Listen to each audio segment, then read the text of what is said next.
What about copper? কপারের ক্ষেত্রেও দেখেছি মানুষের প্রচন্ড আগ্রহ রয়েছে, হ্যাঁ, যে কপার পাত্রের যদি থাকে বা আগে আমাদের না একটা রোগ হতো বাচ্চাদের, সেটা হচ্ছে ইন্ডিয়ান চাইল্ডহুড সিরোসিস।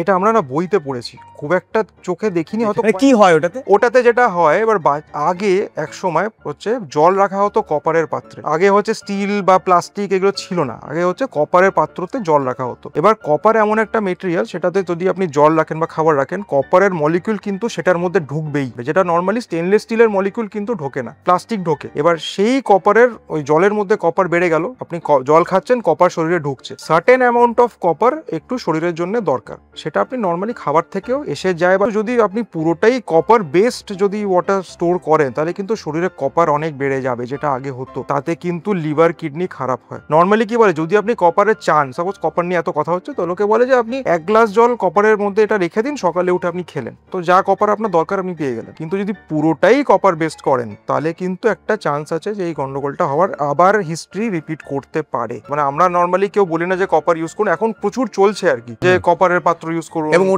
ওটাই মার্কেটিং গিমিক হয়ে গেছে বিভিন্ন ওয়াটার পিউরিফায়ারের, যে কপার আমরা স্টোরেজ দিচ্ছি। কপার স্টোরেজ থেকে আমি বলবো স্টেনলেস স্টিল স্টোরেজ অনেক বেটার হবে। আপনি জলের বোতল ইউজ করুন, বা আপনি স্টোরেজ ট্যাঙ্ক যেটা ওয়াটার পিউরিফায়ার সঙ্গে আছে, প্রেফারেবলি স্টেনলেস স্টিল, বিকজ কপারটা নিয়ে একটা ইস্যু আছে যেটা আমরা আগে ফেস করতাম, আগে ওটা কাম ব্যাক করতে পারে।